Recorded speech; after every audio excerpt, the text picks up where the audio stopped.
screen is awful big when you're sitting this close to it.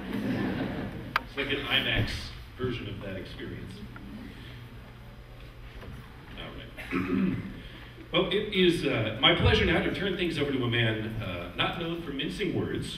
As most of us are aware, this is a guy who's taken candor and bluntness to new artistic levels in his internationally syndicated sex advice column, Savage Love, and I predict he'll be no less frank in his comments for us today. Please help me welcome Dan Savage.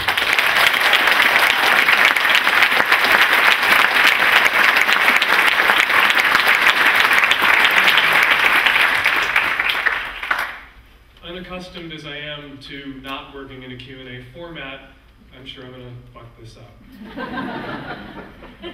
16 years ago, I went to a gay bar and got drunk, and met this insanely cute 23-year-old who was stoned. And we had a one-night stand, and he refused to leave. And a few years later, we decided to adopt, because we wanted to start a family, and so we adopted. And today, through the miracle of time, we now are the parents of a sullen tween. So be very careful what you wish for. I would like very much to marry my boyfriend. I wanted to marry him so very badly that we went to Canada and married there. We live in Seattle, and so we have this interesting experience every year. Our son turned out to be a snowboarder, so every year we drive up to the Canadian Rockies and we go over the border above Spokane. It's just near Idaho, in Idaho actually. And we drive up to the Canadian customs and we have to produce our documents. And in addition to our birth certificates, or in addition to our passports, we also carry our son's birth certificate, adoption decree, his original birth certificate, the reissued birth certificate with our names on it, and a letter from our lawyer. We've never had any trouble going into Canada, particularly in the last 5 or 6 years. We drive up to the border, we hand them our documents, they look into the car and they say, "What's your relationship, and what's your relationship to this child?" And we say, "We're married, he's our son." And they say, "Welcome to Canada." It's coming back home. That's difficult. It's coming back home is the reason we carry all these other documents with us. And when our child was young, when George Bush was president, it was easy when we would drive back, because we'd drive back and they'd say, "What's your relationship, and what's your relationship to his child?" And we would have to downgrade ourselves and say, "We are boyfriends and he is our adopted son." And this is, I promise you, this is what happens over and over and over again. The customs agent looks into the car and goes,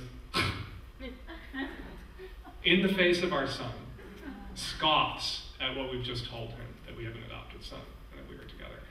And you know, you're a long way from welcome to Canada at that moment. And for years we told our kid that these men worked for George Bush.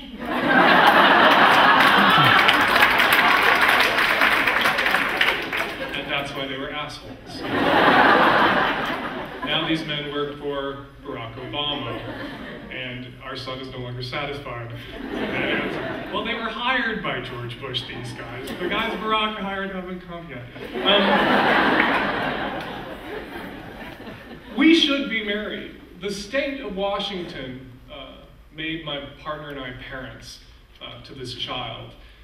The religious right likes to argue that they like to suggest in the way they talk about gay people parenting, that they say every child deserves a mother and a father. They want to frame the debate as one between gay parents or straight parents for kids who need to be adopted, when the actual choice is parents or no parents. And the state of Washington and the state of Oregon decided that our kid was better off with parents who are gay than with no parents at all. And a few years after our adoption was finalized and the state signed off on it, our challenge to our state DOMA worked its way up through the state Supreme Court. And the Washington State Supreme Court issued its decision in which it argued something very similar to what the New York State Supreme Court argued. I'm going to start with the New York State Supreme Court. Their decision denying gay and lesbian couples in New York State the right to wed. They wrote, the New York Court of Appeals, which is their highest court, "Heterosexual intercourse has a natural tendency to lead to the birth of children." You read it here first, ladies and gentlemen. Homosexual intercourse does not. The legislature could find that such relationships, heterosexual relationships, are often, the legislature could find that such relationships, and they're talking about straight ones here, are all too often casual or temporary. It could find that an important function of marriage is to create more stability and permanence in the relationships that cause children to be born. It thus, the state, could choose to offer an inducement in the form of marriage and its attendant benefits to opposite-sex couples who make a solemn long-term commitment to each other. The legislature could find that this rationale for marriage does not apply with comparable force to same-sex couples. These couples can become parents by adoption, as my partner and I did, or by artificial insemination, or other technological marvels. But they do not become parents as a result of accident or impulse. So the New York State Supreme Court's, their highest court's rationale for denying gay and lesbian couples the right to marry is that we can't get drunk and adopt one night. If we could, maybe then we could get married. And Washington's Supreme Court wrote, limiting marriage to opposite-sex couples furthers procreation, essential to the survival of the human race, and we are imperiled, all 7 billion of us. And furthers the well-being of children by encouraging families where children are reared in homes headed by the children's biological parents. Children, the decision continues, tend to thrive in families consisting of a father, mother, and their biological children.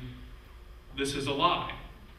We know this to not be the case. And the Washington State Supreme Court had all the evidence that they needed, the same evidence Judge Walker had in the Prop 8 decision where he knocked these bullshit bigotries down. Our children raised by same-sex couples just as happy, healthy, well-adjusted, blah, blah, blah, and just as likely to be straight. Actually, the dirty little secret of all the studies into same-sex couples raising parents is not that, our children are happy, healthy, well-adjusted.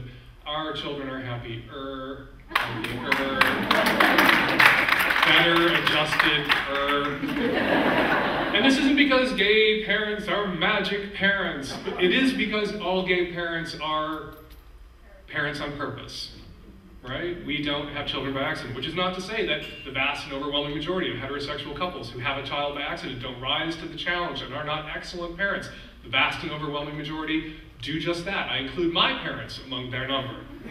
But a significant slice of those folks do not. Now, I hate even getting into this argument. I feel like I should be married. I feel like the state that made us parents can't then turn around and argue that marriage is about children and protecting the rights of children, and therefore we should be married by the state's own rationale. And I actually hate falling into this trap because, as some of the other folks today pointed out, you don't have to have children to be married if you're straight. You don't have to be monogamous to be married if you're straight. You don't have to be religious to be married if you're straight. Marriage has been redefined by straight people. And it's been redefined to such a point where it no longer makes any logical, constitutional sense to exclude same-sex couples from the institution of marriage as straight people have redefined it. Marriage used to be a property transaction. The wife was the property, daughter property was handed to another man and became wife property. She had no legal rights. This went on for ages. And about 100 years ago, straight people started saying, this is bullshit. And we're going to change that. And marriage today is a what, exactly? It is two legal equals, autonomous individuals committing to each other. What form does that commitment take? It is up to the couple. They can be monogamous or not, they can have children or not, they can have a religious ceremony or civil ceremony, they can be together forever, for life, or not. It is up to them. Only when same-sex couples began pressing for our rights to marry did we suddenly learn that marriage meant procreation. Tell it to my remarried grandparent who remarried in his 80s that marriage meant procreation. This was before Viagra, so probably shit out of luck. There's a lot of Harvey's Bristol cream. The goalposts are shifting all over the place when it comes to the debate of our full civil equality because they know they have a losing argument. Because ultimately, as Kendall said, the only argument that they really have at bottom is Jesus told me so. My imaginary super friend told me so. And it is somehow an infringement on my religious liberty for you to get married at some church that will marry you. When it is not an infringement on anyone's religious liberty, on Catholics' religious liberty, that other people who aren't Catholic can get divorced, and Catholics can get divorced. and then have their marriages annulled, as my parents ultimately did. And I think I'm done. I'm going to say, I told you I would totally fuck this up. I'm no good at non-Q&A format stuff. It's carved too deep a groove into my brain. But we'll have more time for Q&A.